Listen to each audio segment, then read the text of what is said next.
사울을 다시 가서 보지 아니하였으니 이는 그가 사울을 위하여 슬퍼함이었고 여호와께서는 사울을 이스라엘 왕으로 삼으신 것을 후회하셨더라. 아멘. 하나님 말씀입니다. 자리에 앉으시겠습니다. 하나님의 명령이 먼저 누구에게 임했냐 하면 사무엘에게 임했습니다. 사무엘에게 하나님의 명령이 무엇이었냐면 너는 사울에게 명하여 저 아말렉을 멸하라 라는 명령이었습니다. 우리가 사랑의 하나님인데 구약에는 우리가 도저히 이해할 수 없는 하나님의 모습이 자주 등장합니다. 오늘 본문이 그러합니다. 어떻게 사랑의 하나님이 한 민족을 아무 죄도 없는 아이들까지 다 죽이라고 할 수 있을까? 오늘 이 하나님께서 사무엘에게 명령하시고 사무엘을 통하여서 사울에게 이스라엘에게 명령하신 이런 명령을 무엇이라고 말하냐면 헤렘이라고 합니다. 여러분 헤렘이라는 것은 무엇이냐면 모든 것을 아낌없이 멸하라라는 뜻이 담겨져 있습니다. 이 헤렘인데 하나님께서 이 사울에게 이 헤렘의 명령을 하고 전쟁이 시작이 됩니다. 이 전쟁이 시작이 되는데 오늘 본문에 아시는 것처럼 사울이 헤렘하지 못합니다. 그가 남겨두었어요. 자기 눈에 보기에 소중한 것들을 남겨두었습니다. 오늘 이 한 민족을 아말렉 족속을 헤렘하라고 하는 이 하나님의 명령은 다분히 구약적인 상황 가운데 어울리는 명령으로 보이지만 사실은 오늘 저와 여러분이 오늘 이 말씀을 붙잡고 순종하고 믿음으로 반응해야 될 중요한 내용이 헤렘입니다. 여러분 우리 안에 하나님께서 오늘 분명히 기억하십시오. 오늘 저를 통해서 하나님이 저와 여러분에게 주시는 명령이 하나 있는데 헤렘하라입니다. 우리 안에 어떠한 죄악도 하나님께서 남겨놓지 않고 헤렘하기를 원하십니다. 아멘. 오늘 이 음성을 꼭 들으셔야 합니다. 오늘 이 말씀이 우리를 살릴 것이기 때문에 그렇습니다. 하나님은 우리 안에 있는 모든 죄악을 헤렘하기를 원하십니다. 한 민족을 이렇게 멸할 때 사실은 하나님께서 이미 그 헤렘을 한번 행하셨는데 출애굽할 때 하셨습니다. 이 애굽에서 헤렘할 때 장자를 친 건데 장자는 그 민족을 다 치는 것을 상징합니다. 장자를 다 죽이는데 사람이나 가축이나 다 죽일 때 살아남은 사람들이 있었습니다. 누구였죠? 문지방에 어린 양의 피가 묻어있는 집은 살았어요. 그래서 이 유월절이라는 것은 하나님의 헤렘의 명령 안에 하나님이 숨겨놓으신 은혜의 메시지가 있습니다. 여러분 십자가에 돌아가신 예수님께서 사실은 하나님에게 헤렘 당하신 거예요. 예수님이 십자가에 달릴 때 사실은 그 유대인의 창각칼이 십자가의 형틀이 예수님을 죽였다라고 우리는 말하지만 실제로 그 영적인 의미와 그 구속의 의미를 생각해 보면 예수님은 하나님에게 헤렘을 당하십니다. 어떤 의미냐면 예수님은 모든 인류가 지어야 할 그 죄의 대가를 대신 십자가상에서 하나님의 저주를 받으신 분이에요. 그래서 사실은 하나님께서 십자가에서 예수님을 헤렘하신 겁니다. 완전히 죽이신 거예요.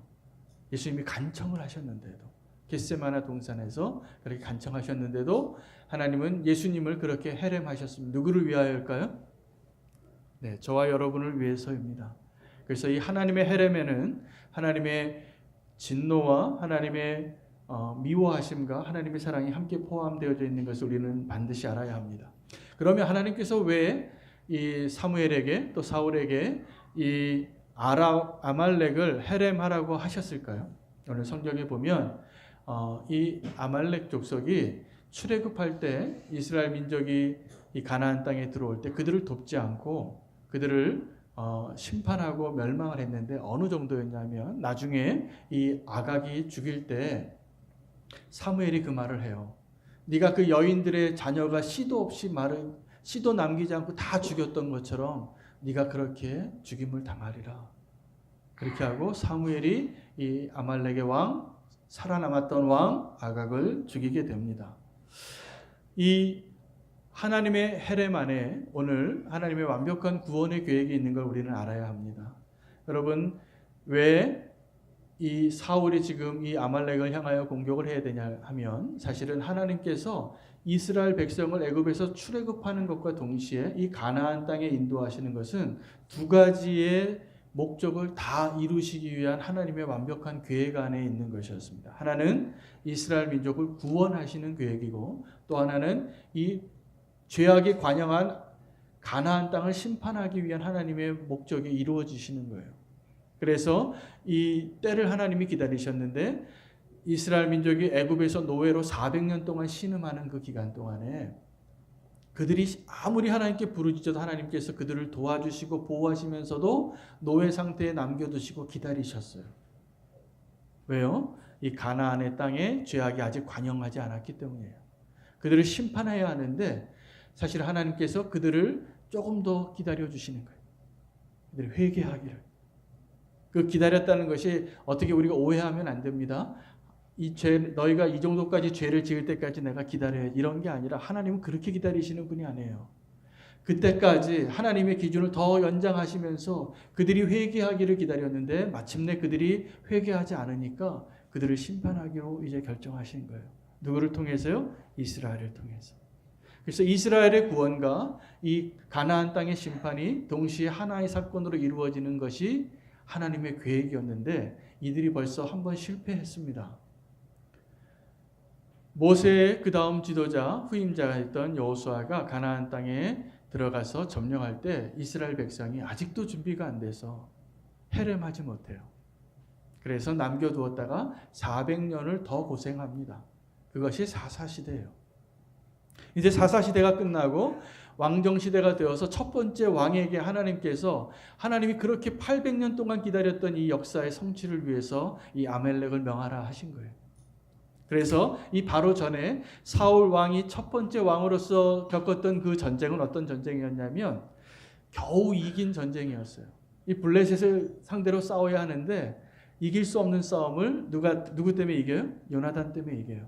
그 동굴 속에서 바위 틈에서 그 험한 바위를 오르고 그 몇 명 안 되는 두 사람이서 이 승기를 얻고 그 위대한 승리를 얻은 것이 바로 전에 전쟁이었습니다. 그런데 이제 하나님께서 전열을 갖추고 블레셋에서 빼앗은 모든 군 장비를 가지고 이제 제대로 전쟁을 할 수 있게 된 이 사울의 군대에게 하나님께서 헤렘을 원하시는 거예요. 너는 이제 저 아말렉을 멸하라. 그런데 어떻게 멸하냐면 남녀노소 남기지 않고 다 죽이라. 그들의 가축까지 다 죽이라. 이게 하나님의 명령이었습니다. 사울이 성공했을까요? 네, 사실은 전쟁에는 이겼어요. 성공했는데 실패한 성공이에요. 헤렘의 의미를 모른 거예요. 사실은 알았는데도 그게 안 된 거죠. 사울은 그 전쟁에 승리하고 아가광을 살려둡니다. 그리고 값이 나가는 것은 멸하지 않아요. 아까워서. 여러분, 오늘 이 사울의 모습을 우리가 잘 기억해야 할 필요가 있습니다. 사울이 왜 그 귀중한 것을 남겨놓았을까요? 왜 남겨놓았을까요? 아시잖아요. 아까워서요. 이것을 지금 즐기기에는, 이것을 지금 멸하여 버리기에는 너무 아까운 거예요. 너무 값진 거예요. 이거를 지금 다 이렇게 죽이는 것이 너무나 안타까워요. 그래서 아까워서 남겨놨습니다. 그의 마음에는 이제 나중에 사무엘에게는 뭐라고 대답을 하냐면, 내가 이것을 남겨놓은 이유는, 이것이 아까운 이유는 하나님께 드리기 위해서라고 말하는데 그것이 사실인가 우리는 확인해 볼 필요가 있습니다. 예수님께 한 여인이 나와서 옥합을 깨뜨렸어요. 그 옥합의 가치가 얼마나 되는지 우리는 모를 뻔했는데 그 자리에 있었던 제자가 그 값을 알려줬습니다. 이것을, 이 옥합을 팔아서 300데나리온으로 가난한 사람들에게 나누어 줬으면 더 좋았겠더라라고 말하는 제자가 있었기 때문입니다. 이 제자가 누구였을까요? 네, 가룟 유다예요. 가룟 유다가 이 예수님의 일행의 돈주머니를 맡고 있었는데 그는 회개하는 자였는데 사실은 도둑이었다라고 성경은 기록하고 있어요. 그래서 돈주머니를 차고 있었지만 이것이 아까운 거예요. 옥합을 깨트리는 것이. 그래서 옥합을 깨트리는 게 가장 큰 낭비라고 생각했어요. 사울하고 똑같은 사랑입니다.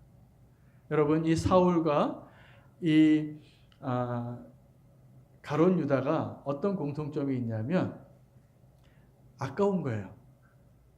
뭐가요? 하나님께 드리는 게. 여러분, 오늘 우리가 예배에 나와서 오늘 이 마음을 하나님께 잘 보여드리기를 원합니다. 우리 안에 아까운 마음이 있거든요. 저에게 만약에 우리가 예배를 드리러 나오는데 어떤 것이 아깝다면 오늘 우리가 해결해야 될, 또 하나님 앞에 들어야 음성이 분명히 있다라고 저는 오늘 말씀을 준비하면서 확인이 됐어요. 하나님께서 오늘 우리에게 말씀하신 걸 잘 들으시길 바랍니다. 자, 아각을 남겨놓은 이유가 있을 것 같아요. 아각이 어떤 사람이냐면 이랬을 것 같지 않습니까? 사울이 가서 다 멸하는데 아각을 죽일 자리가 다 된 거예요. 근데 아각이 이렇게 얘기하는 거예요. 사울 왕이시여, 나를 살려주면 숨겨놓은 비밀 금고를 주겠습니다. 지금 이 자리에 내가 없는데 내가 정말 좋은 것을 더 남겨놨으니까 날 좀 제발 살려주세요. 날 살려주면 더 좋은 거 줄게요. 라고 말했을 것 같지 않아요? 네, 제가 상상을 해봤는데 그랬을 것 같아요. 그래서 왜냐하면 이 사울이 아각을 죽이지 않을 이유가 없어요. 사실은 다른 아주 고귀한 가축이나 보물들을 없애지 않은 것은 그 자체가 아까워서 그랬을 수도 있겠는데 아각을 왜 살려두었을까? 그래서 저는 말씀을 준비하면서 거룩한 상상력을 좀 발휘해 봤습니다. 이 아각 왕이 사울에게 그 말을 했을 것 같아요. 나 살려주면 내가 이 통장 하나를 더 줄게. 이렇게 얘기했을 것 같아요. 그래서 어쨌든 아각이 지금 살아남아 있는데 그 모습을 보고 사무엘이 아직 어떤 일이 일어난지 알지 못하고 있을 때 하나님께서 이 사무엘에게 말합니다. 내가 후회한다고. 내가 이 사울 왕을 왕으로 세운 걸 내가 후회한다. 그렇게 말을 했어요.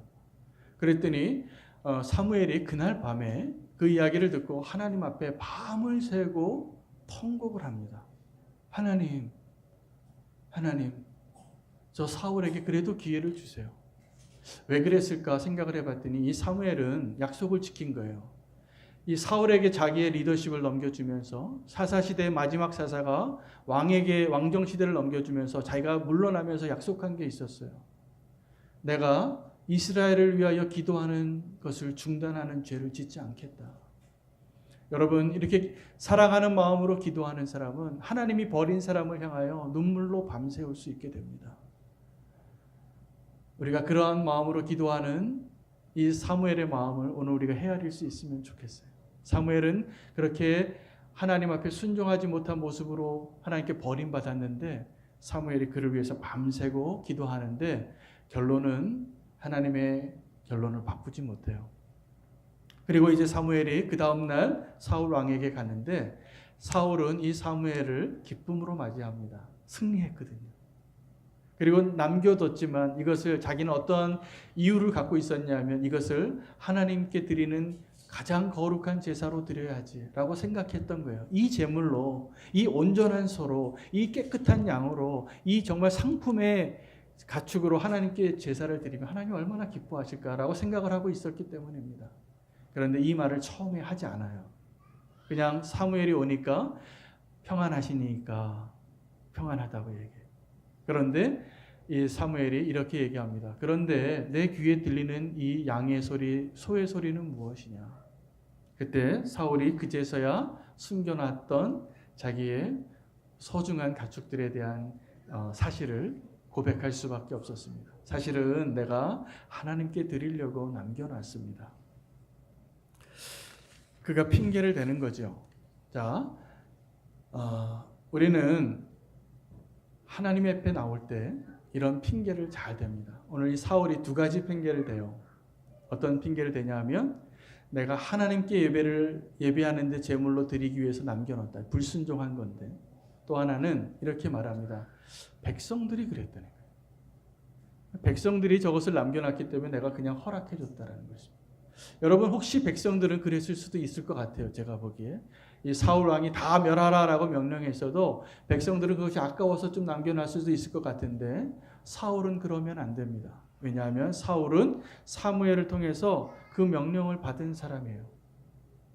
그런데 이 사울이 백성들의 핑계를 대고 같이 하나님 앞에 불순종한 모습을 보여주게 됩니다. 사무엘이 그날 밤에 이 사울을 위해서 눈물과 콧물로 기도했는데 사울을 구하지 못합니다. 여러분 이것을 아셔야 됩니다. 예를 들어서 내가 내 자녀를 위해서 아무리 눈물과 콧물을 흘리고 기도해도 내 자녀를 위해서 대신 회개할 수 없어요. 내가 내 남편을 위해서 아무리 눈물과 콧물을 흘리면서 기도해도 남편의 회개를 내가 대신할 수 없어요. 이것을 꼭 기억하십시오. 이 사울은 지금 사무엘이 그렇게 밤새고 눈물 흘리고 기도하고 온 줄을 몰라요. 그리고 여전히 하나님 앞에서 자기의 탐욕에 사로잡힌 자로 핑계를 대고 있는 것입니다. 내가 제사를 드리려고 했고 내 백성들이 그렇게 했다라고 말하고 있는 것입니다. 우리는 흔히 이 사울의 모습과 다윗의 모습을 비교합니다. 다윗도 범죄했거든요. 그런데 오늘 우리가 분명히 아셔야 될 게 다윗이 범죄한 것과 사울이 범죄한 것을 한번 비교해 보세요. 누가 더 나쁜 짓입니까? 사울은 전쟁했는데 하나님 명령하신 것을 좀 끝까지 지키지 않은 것뿐이에요. 좀 남겨놨을 뿐이에요. 그래서 전쟁에서 나가서 승리했고요. 그리고 하나님을 위해서 첫 번째 왕으로서의 사명을 살았는데 좀 남겨놨어요. 이게 잘못이 더 큽니까? 아니면 목욕하는 유부녀를 훔쳐보고 그 여자를 데리고 와서 동침하고 그리고 임신을 시키니까 그것을 덮어버리려고 완전 범죄를 꾸리고 자기의 진짜 남편에게 동침하려고 하는데 실패하니까 나중에 죽여버리고 죄질이 나쁘잖아요. 여러분 같으면 누구를 더 심판하겠습니까? 비교 하나 많아요. 다윗이 훨씬 나쁜 놈이에요. 자, 그런데 왜 하나님은 다윗을 지금도 사랑하고 계시고 이 사울을 버릴 수밖에 없을까요? 오늘 너무나 중요한 메시지가 있습니다, 여러분. 우리는 작은 죄라고 생각하지만 하나님 보시기에는 작은 죄와 큰 죄가 없는 거예요. 하나님과 죄는 같이 있을 수 없기 때문에. 그런데 우리는 항상 어떤 걸 생각하냐면 누구의 죄가 더 큰가를 따집니다. 그리고 내가 그들보다 조금 더 덜 죄 지으면 나보다 조금 더 죄 지은 사람을 항상 정죄하고 판단하는 게 우리의 모습이에요. 그런데 하나님은 내가 어떠한 죄를 지었는가를 가지고 평가하시는 게 아니에요. 어차피 다 죄예요. 그런데 회개가 달라야 돼요. 다윗은 자기가 범죄한 아주 질이 나쁜 죄를 범했죠. 그리고 숨겨놓고 2년 이상을 그냥 아무 일 없었던 것처럼 거룩한 왕인 것처럼 거룩한 제사장인 것처럼 백성들에게 존경받고 있을 때 나단 선지자가 찾아오잖아요. 여러분, 저는 이 다윗의 용기가 보통이 아니라고 믿습니다. 그렇게 존경받는 왕이 자기의 치부가 드러날 때 내가 그 나쁜 사람이 맞습니다라고 말하는 것은 하늘이 무너지는 거예요. 그런데 그걸 고백해요.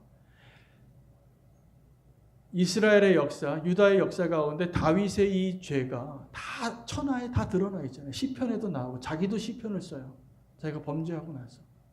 그리고 자기가 이런 죄입니다라는 것을 만찬하에 다 드러낸 사람이에요. 그래서 다윗이에요. 사울은 사실은 오늘 이 죄는 돌이킬 수 있는 죄였는데 하나님이 먼저 아신 거예요. 아, 이 사울은 진짜 회개하기가 힘든 사람이구나. 여러분, 다윗과 사울의 차이는 그 죄의 차이가 아니라 회개의 차이였어요. 그러면 사울이 왜 이 진정한 회개를 하지 못했을까를 우리는 분명히 알아야 됩니다. 그리고 그 사울의 길에서 떠나서 다윗의 길로 돌아서야 돼요.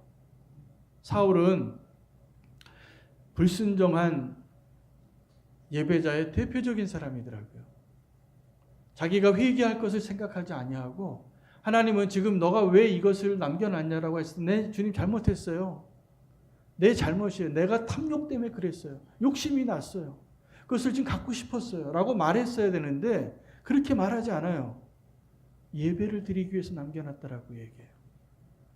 그래서 이 사무엘이 와서 예배가 무엇인지 사울에게 알려줍니다. 여러분, 이 말씀 오늘 잘 기억하십시오. 하나님 우리에게 원하시는 것은 순종이지 제사가 아닙니다. 하나님 우리에게 원하시는 것은 듣는 것이지 순양의 기름이 아니에요. 거역하는 것은 점치는 죄와 같고 완고한 것은 사신 우상에게 절하는 것과 같다라고 말하고 있어요. 예배가 무엇인지 이 사무엘이 사울에게 정확하게 정의를 말하고 있는 거예요. 여러분, 오늘 하나님 옆에 나와서 우리가 예배할 때 하나님께서 나에게 책망하시는 말씀이 있을 때 내 마음을 찢고 내가 회개하려고 하지 않고 그것은 바꾸지 않고 내가 하나님께 이 양을 드릴게요. 이 기름을 드릴게요. 라고 말하고 있는 것입니다. 여러분, 이게 실패한 예배예요. 이 사울의 인생은 실패한 예배자의 가장 상징적인 모습이더라고요. 여러분, 그런 예배자 되기를 원하십니까? 하나님은 사실은 이 예배의 자리에서 나는 네가 회개하기를 원한다라고 말씀하신 하나님의 음성을 듣고 딴짓해요. 어떻게 해요? 하나님, 이 기름을 드릴게요. 이 양을 드릴게요. 하나님은 이 양을 드리고 이 기름을 받고 이 예물을 받는 것에 관심이 없으세요.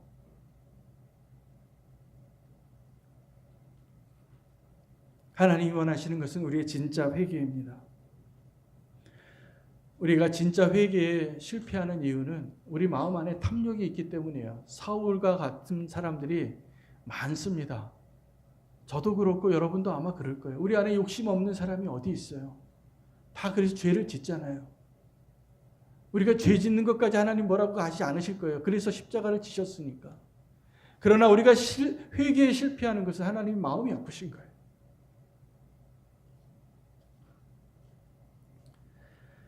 우리가 정말 회개에 실패하면 교만한 자가 됩니다. 그 교만한 자라는 증거가 나와요. 사울이 이 아말렉과의 전쟁에서 이기고 갈멜에 잠깐 들러서 기념비를 하나 세웠더라고요. 그 기념비가 자기를 위하여 세운 기념비예요. 사울은 이 전쟁이 하나님의 헤렘이었던 것을 듣고도 자기의 전쟁으로 여겼어요. 그래서 자기의 기념비를 하나 세웁니다. 길갈로 가기 전에 갈멜에 가서 자기의 기념비를 세웁니다. 또 나중에 사무엘이 왔을 때 사울이 어떻게 말했는가 보십시오. 이렇게 얘기해요. 내가 범죄하였을지라도 내 백성과 장로들 앞에서 이스라엘 앞에서 나를 좀 높여주십시오. 나와 함께 같이 당신의 하나님께 예배하러 가게 해주십시오. 비참한 모습입니다. 저는 정말로 오늘 말씀 준비하면서 오늘 예배 가운데 저의 마음에 저와 여러분 가운데 이 사울과 같은 사람이 한 명도 없으면 좋겠어요. 이 예배 자리에 나왔는데 당신의 하나님께 예배하러 나를 좀 데려가 달라는 거예요. 왜요? 내가 백성들 앞에 아직도 왕으로 보이고 싶어서요. 가짜 회개죠. 그가 왜 그렇게 가짜 예배를 드릴 수밖에 없고 가짜 회개를 할 수밖에 없었냐 하면 두려움 때문입니다. 여러분, 우리는 살다 보면 용기를 내야 할 때가 많이 있습니다. 새로운 직장을 갈 때도 용기가 필요하고 내가 아직 앞길이 정해지도 않았는데 사표를 쓰라고 할 때도 용기가 필요해요. 또 우리가 예배 드릴 때도 없는데 길거리 나가라 그래도 용기가 필요해요. 우리는 항상 용기가 필요해요. 아주 다양한 용기가 필요하죠. 내 인생을 하나님께 드릴 때도 용기가 필요한데 정말 용기를 내야 될 때가 있습니다. 회개할 때입니다. 여러분, 회개할 때만큼 용기가 필요한 때가 없어요. 사울이 그 용기가 없었어요. 그래서 두려웠어요. 그래서 그냥 자기 탐욕에 자기를 내어버려 주는 거예요. 여러분, 정말 용기를 내야 할 때 용기를 낼 수 있는 믿음의 사람 되시기를 축복합니다. 오늘 제가 설교 제목을 사무엘의 옷을 찢지 말라라고 정했습니다. 제가 오늘 본문 말씀을 여러 번 묵상하다가 이 장면이 내 머리에서 떠나지가 않는 거예요. 사무엘이 사울을 만나서 하나님의 책망을 하고 돌아서는데 사울은 여전히 회개하지 않고 가짜 회개하고 내가 범죄했을지라도 좀 나랑 좀 함께 있어달라고 말하면서 그 사무엘의 옷을 잡는데 옷이 찢어진 거예요. 둘 중에 하나예요. 아주 매몰차게 사무엘이 돌아섰던지 아니면 정말 꽉 잡은 거예요. 누가요? 사울이.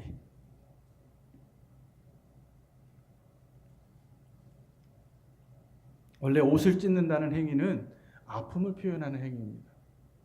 나아만 장군이 문둥병이 걸렸는데 그의 집에 아내의 여정 가운데 이스라엘 소녀가 하나 있었어요. 그래서 이 소녀가 얘기합니다. 내 주인이 이스라엘의 선지자 앞에 있었으면 참 좋았겠습니다. 이 병이 나았을 겁니다. 이스라엘 선지자는 이걸 고칠 수 있을 겁니다. 확신을 가지고 얘기하니까 세상에 그 여종이 한마디 한 게 나아만 장군의 마음을 바꾸고, 나아만 장군의 마음을 바꾼 것뿐만이 아니라 아람 왕의 마음을 바꿔서 아람 왕이 사절단을 보내요. 금과 은과 신할 옷을 다 챙겨서 나아만 장군이 왔을 때 그 나아만 장군의 일행을 보고 그 편지까지 써주거든요. 이 편지를 받고 이스라엘 왕은 가슴을 치고 옷을 찢습니다. 자, 이게 무슨 일이냐? 내가 사람을 죽이고 살릴 수가 있겠느냐? 없지요. 그래서 자기가 할 수 없는 일에 옷을 찢는 왕을, 그 이야기를 듣고 엘리사가 말합니다. 왕이시여, 이스라엘에 선지자 있는 것을 알게 해주시옵소서. 그를 내게 보내세요. 그리고 나아만 장군이 나음을 받게 되는 겁니다. 히스기야 왕이 랍사게의 편지를 받고 그 편지를 하나님 앞에 펼쳐놓고 옷을 찢습니다. 여러분, 옷을 찢는다는 것은 내 힘으로 무언가 할 수 없을 때, 정말 애통한 일이 있을 때, 감당할 수 없는 일이 있을 때 하나님 앞에 내 어려움을 토로하는 거예요. 근데 이 사울이 차라리 그날 자기 옷을 찢었으면 좋았겠어요. 근데 자기 옷을 찢지 않고 사무엘의 옷을 찢습니다. 너무나 안타까운 모습입니다. 그러면서 끝까지 자기가 원하는 것을 이루어 달라고 붙잡는 모습이에요. 안타까운 모습인데, 여러분 다시 첫 번째 제가 나누어드린 말씀의 그 헤렘을 기억하십시오. 하나님은 왜 우리에게 헤렘을 원하시냐 하면, 우리에게 저와 여러분 한 사람도 빠짐없이 이 죄에 대하여, 우리 안에 있는 죄에 대하여 헤렘해야 합니다. 그런데 우리가 이 죄를 하나님같이 미워하지 않아요. 그래서 우리는 이렇게 얘기합니다. 하나님 너무 하시는 거 아니에요? 이렇게까지 안 하셔도 되는 거 아니에요? 하나님이 왜 우리의 죄를 그렇게 미워하실까요? 그냥 하나님이 너무나 의로우시니까, 하나님은 선하시니까, 하나님은 빛이시니까 어두움과 죄와 이 악한 것을 함께 하실 수 없기 때문에 그 본성 때문이기도 하지만, 하나님의 마음 안에 있는 이 안타까움은 우리가 그 죄악을 놓지 않고 있기 때문에 맞이해야 할 그 비극에 대해서 하나님 너무나 안타까운 거예요. 누가 더 죄를 미워해야 합니까? 하나님이 아니라 우리예요.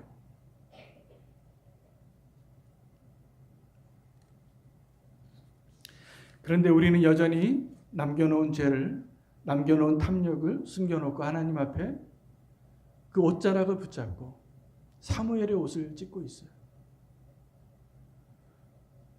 하나님의 마음이 오늘 저와 여러분에게 꼭 전달되기를 원합니다. 하나님이 그렇게 죄를 미워하시는 이유는, 왜 하나님이 그렇게 잔인한 하나님으로밖에 보일 수 없냐면, 사실은 우리를 너무나 사랑하시기 때문이에요. 여러분, 부모된 자가 혹시 자녀가 잘못된 길을 가거나 죄악 가운데 있으면 부모가 그 죄를 미워합니까? 안 합니까? 죽여버릴 정도로 미워해요. 그 자녀가 죄를 지으면 죽여버릴 정도로 미워요. 근데 그 자녀는 몰라요. 왜 나를 이렇게 간섭하냐고 얘기해요. 하나님이 오늘 우리에게 그렇게 말씀하고 계십니다. 사무엘이 옷이 찢어지고 나서 마음을 바꿨더라고요. 그리고 사울과 함께 제사를 지냅니다. 그 제사를 지내러 가서 한마디 더 해요. 저 아각을 좀 데려와라. 아각을 데려오니까 아각이 휘파람을 불고 왔어요. 드디어 마침내 사망의 괴로움이 지났도다. 내가 이제 살았다. 라고 나왔는데 사무엘이 그를 죽입니다. 근데 죽였다는 표현으로 표현되지 않고 이렇게 표현해요. 아각을 쪼갰다. 이게 사무엘이 한 일이에요.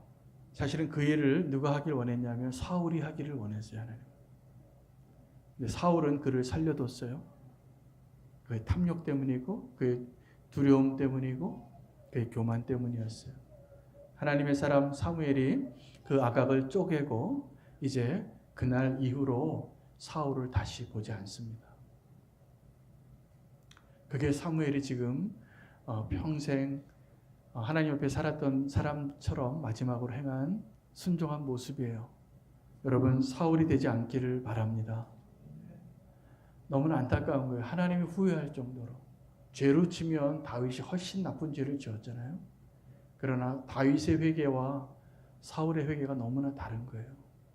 우리가 진정한 회개로 하나님 앞에 나아가는 이 예배가 됐으면 좋겠습니다. 가짜 회개에 머물러 있지 마세요. 죄를 미워하되 끝까지 미워하세요. 하나님의 마음으로 미워하세요.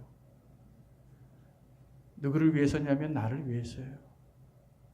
그것이 하나님의 마음입니다. 이제 우리는 사무엘의 옷을 찢지 않고 우리의 마음을 찢을 수 있는 진정한 회개의 사람이 되기를 원합니다. 그것이 진정한 예배입니다. 저는 우리 교회에 소망이 하나 있는데 우리는 교회가 예배의 부흥을 경험했으면 좋겠어요. 그 예배의 부흥은 어떻게 경험이 될까요? 진짜 내 마음을 찢을 때 가능해요. 여러분, 사무엘 옷 찢고 여기 와서 아무리 손 높이 들고 찬양해도, 아무리 멋진 사운드가 있고, 아무리 멋진 싱어가 있고, 아무리 멋진 찬양팀이 와도 그 예배가 아니에요. 정말 우리의 마음을 찢는 고백이 있을 때 그것이 진정한 예배예요. 우리는 교회에 내 안에 살아있는 그 아각을 쪼개고 하나님이 원하시는 용기로 하나님께 나아갈 수 있는 예배자가 되시기를, 그러한 사람들을 계속 볼 수 있기를 원합니다. 기도하겠습니다. 하나님, 우리가 오늘 찢어야 할 것은 우리의 마음인 것을 알게 하시니 감사합니다. 내 안에 있는 모든 탐욕과 악한 것들을 해렘하여 주시옵소서. 남겨놓지 않고 다 파하고 죽이고 쪼개기를 원합니다. 우리 죄를 미워하는 자로 하나님 앞에 서게 해주시기 원하옵고 예수님의 이름으로 기도합니다. 아멘.